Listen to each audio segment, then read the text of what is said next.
안녕하세요. 저는 30대 초반의 결혼 8년차 여자입니다. 23살이라는 어린 나이에 결혼해서 젊은 시어머니, 시누이에게 혹독한 시집살이를 겪고 있었습니다. 게다가 가운데서 중재자 역할도 제대로 못하고 그저 우리 누나, 우리 엄마 하는 남편 덕에 고된 결혼 생활을 하면서 스트레스란 스트레스는 다 받고 있었습니다. 유일한 스트레스 해소는 아이들이 잠들면 혼자 보고 싶었던 영화 보는 정도입니다. 예전에는 남편도 은근히 가부장적인 면이 없지 않았습니다. 여자는 시댁에 잘해야 하고 나이 어린 사람은 연장자가 하는 얘기는 무엇이든 이해해야 하고 맞벌이도 육아도 완벽해야 한다고 생각하는 남자였어요. 결혼 전에는 그런 사람인지 전혀 몰랐고 신혼 때에도 크게 못 느끼다가 시간이 지나면 지날수록 점점 드러나기 시작하더라고요. 시아버지와 시어머니는 이혼하시고 형제 중 둘째였던 시아버지는 큰 집으로 명절을 새러 가고 저도 거기에 일하러 가는 게 당연시 되었어요. 남편은 자기도 매년 갔다며 가서 일해야 한다고 우기더라고요. 그렇게 결혼 이후 첫 명절이 되었고 저희는 큰 집에 갔습니다. 군대 간 이후로는 처음이라며 얼마 만에 보는 거냐는 어른들의 말씀에 어이가 없었지만 큰 집 어른들은 좋으신 분들이어서 딱히 불만이 생기진 않았습니다. 시어머니는 제가 남편과 결혼할 때쯤 다른 분과 동거를 시작하셨습니다. 제 시댁은 시어머니가 사는 곳이라고 생각하시는 분이었어요. 큰 집에 들렀다가 명절 오후면 시어머니께 들렀고 걸어서 10분 거리에 친정이 있었지만 출가 외인이 어디 친정을 갈 생각을 하냐며 친정에는 발길을 줄여라라는 시어머니 말씀에 단 한 번도 명절에 친정을 가본 적이 없었습니다. 남편은 언제나 옆에서 구경만 하고 있었어요. 명절이 끝나고 저 혼자 아이들을 데리고 친정집을 찾았고 남편은 돈으로 해결하려고만 했습니다. 그나마 손은 커서 100만 원씩은 주더라고요. 저희 부모님도 크게 기대 안 하시는 것 같고 내 부모 나만 효도하면 그만이니까 넘어갔어요. 시어머니가 나중에 알고는 펄펄 뛰었지만 남편이 그럼 용돈 드리는 대신에 처가집에 가겠다 했더니 그건 또 안 된다고 하더라고요. 그러면서 계속 돈 주는 것도 안 된다면 남편을 설득하지만 남편도 이건 굽히지 않고 매년 잘 챙겨주고 있습니다. 처음에는 울기도 많이 울었습니다. 시어머니와 같이 사는 동거남이 시아버지 행세하며 며느리 하면서 허구한 날술 마시고 술 권하고 자기 기분 따라 별것도 아닌 걸로 훈계까지 하고 아주 최악이었습니다. 게다가 시누이는 시아버지 버젓이 살아계시는데 시어머니 동거남에게 아빠 하는데 정말이지 콩가루 집안도 이런 콩가루 집안이 없더라고요. 그러면서 본인은 손이 시누이니 형님 하며 깍듯이 모셔야 하고 어른들하고 자기는 같은 대우받아야 한다고 합니다. 하지만 머리는 아직도 어른이 못 되어서 기분 내키는 대로 욕하고 비속어 섞어서 말하고 중고등학생들처럼 행동하더군요. 시어머니도 마찬가지입니다. 딱 전형적인 옛날 시골 할매 스타일이에요. 제가 첫째 아이를 출산했을 때 회음부 꿰매고 앉아있지도 못하는데 시어머니와 시누이가 병문안 와서는 저보고 바닥에 앉으라고 하더라고요. 본인들이 손윗 사람이니 침대에 앉을 테니 저는 바닥에 앉으라고 하더라고요. 당시에는 아예 앉지도 못해서 옆으로 팔 꿰고 누워서 남편이 떠먹여주는 밥만 받아먹고 있는 상태였는데 말이에요. 당연히 회음부 방석도 없었던지라 너무 아파 인상을 찌푸리니 표정이 왜 그러냐며 어른 앞에서 불편하고 티내냐면서 둘이 한참이나 연설을 하고 가버렸습니다. 어찌나 울었던지 결국 덧나서 한참을 고생했어요. 아이 100일 지나고 난 뒤로는 일주일 중 절반은 시댁에 가 있는 일이 다반사였습니다. 아이가 5살이 된 올해까지도요.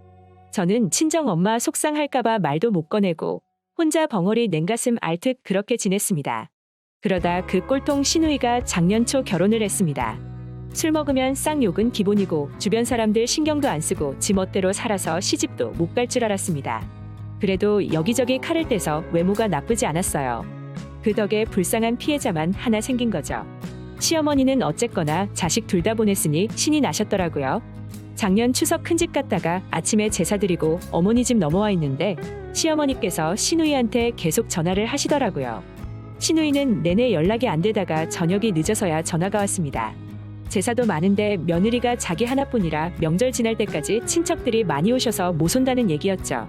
시어머니는 아주 노발대발 난리가 났더라고요. 어떻게 남의 집 귀한 자식을 안 보내냐며 내로남불도 유분수지 제 앞에서 그런 얘기를 아무렇지 않게 하더라고요. 그동안 제가 당한 거에 비하면 아무것도 아니지만 그래도 기분은 좋더라고요. 웃음이 새어나와서 몰래 방으로 들어와서 숨죽여 웃었습니다. 결국 시누이는 추석이 다 지나도록 오지 못했고 올해 설날도 마찬가지였습니다. 시어머니는 전전긍긍 미치기 일보 직전이더라고요. 자기 딸 고생한다며 힘들어서 어떡하냐고요. 그 모양새가 너무 꼴보기가 싫어서 저도 머릿속에 있던 생각이 저도 모르게 입 밖으로 튀어나온 듯했습니다. 여자는 출가회인이라면서요. 형님도 자연스럽게 발길 줄이는 거 아닐까요? 그 집에서도 자기 자식 귀한 만큼 며느리 대접해 주시겠죠? 하면서 아무것도 모르는 듯 밝게 웃으며 얘기했습니다. 시어머니는 열받는데 맞는 말이라 뭐라고 말은 못하시고 얼굴만 울그락불그락 하시고 중간에서 남편도 불편했는지 얼른 일어나자고 하더라고요. 그때 이후로 시어니께서 남편에게 얘기했는데 시댁에 자주 안 가도 된다고 하더라고요. 저에게는 꿈만 같은 날들이었습니다. 하지만 아이가 할머니 보고 싶다고 해서 불가피하게 몇 번 방문하기는 했습니다. 그 사이 시누이가 시댁에 와 있길래 저한테 했던 말 똑같이 해줬습니다. 출가회인이 발길 줄여야지 여기서 뭐 하시냐고요. 할 줄 아는 것도 없으시면서 거기서 부지런히 배우셔야지 여기 있으면 되겠냐고요. 시누이는 열받은 모양이었지만 다 자기 입에서 튀어나왔던 말들인지라 반박을 못하더라고요. 남편도 정신 못 차리고 거기서 누나 편을 들더라고요. 누나가 너한테 뭘 어쨌다고 이렇게까지 모소개하냐고요.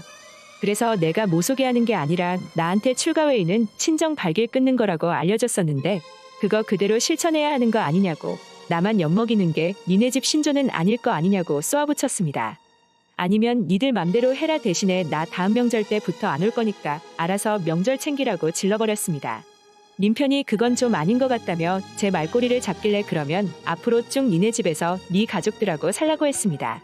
그랬더니 꿍시렁꿍시렁 거리면서 그런 뜻 아니라면서 미안하다고 하더라고요. 시어머니는 공격스럽게 변한 제 모습에 당황스러웠는지 아무 말 안 하시더라고요. 그렇게 제가 둘째 출산할 때까지도 병원에도 안 오시더라고요. 그렇게 시간이 흘러서 남편을 통해서 시누이가 아이를 낳았다는 얘기를 들었습니다. 저는 이때다 싶어서 병문안 아닌 병문안을 갔습니다. 시누이 방으로 가니 화장실에 있는지 침대가 때마침 비어있길래 침대에 들어누웠습니다. 저보고 뭐하냐고 일어나라고 하는데 어차피 안 볼 사람이다 생각하고 얘기했습니다. 기억 안 나냐? 너도 나한테 똑같이 했다. 더 심하게도 안 하고 똑같이만 할 거니까 쫄지 말라고요. 열은 받는데 힘들어서 싸울 기운도 없는지 시어머니한테 전화해서 제 욕을 하더라고요. 그리고는 시어머니 전화라고 받으라고 해서 받아보니 역시나 2년 전연하시는데 그러거나 말거나 그냥 전화기 침대에 내려놓고 제 핸드폰으로 유튜브 보면서 한참 누워있다가 나왔습니다. 그렇게 한동안 시댁안 보고 사니 컨디션이 너무 좋더라고요. 남편도 그동안 자기가 무심했다면서 미안하다고 하더라고요. 사실 그동안 저도 참고 사는데 지쳐서 이혼까지도 생각했었지만 아이들이 나중에 커가면서 아빠 없다는 소리 들으면서 받을 스트레스 대해서 생각하니 제가 좀 더 참고 버텨야겠다는 생각도 들고 남편도 점점 태도를 바꿔가면서 잘하겠다고 하고 해서 차마 갈라설 수는 없었습니다. 이제는 시댁에 가서도 시댁 식구들이 말 같지 않은 소리하면 들은 척도 안 하고 할 말도 참지 않고 다 합니다. 제가 안 참고 덤비니까 시어머니랑 시누이는 당해내지 못하고 남편에게 네 마누라 미쳤냐며 왜 저러냐고 하는데 남편도 이제는 지쳐서 그런 상황이 펼쳐지면 그냥 아무 말 없이 저랑 집으로 가버립니다. 매번 그러는 건 아닙니다. 저도 안 건들면 정상적으로 조용히 있다가 밥 차려주고 설거지하고 적당히 청소 정도는 해주곤 합니다. 무조건 착하게 시댁에 비굴하게 참고 사는 게 능사가 아니라는 걸 왜 이제서야 알게 되었을까요? 제 이야기 들어주시는 분들도 꼭 할 말은 하면서 참지 말고 사셨으면 좋겠어요. 참고 살다가 병나도 아무도 알아주지 않더라고요. 오늘도 제 이야기 들어주셔서 감사합니다. 구독과 좋아요 눌러주시면 재밌는 이야기 준비하겠습니다.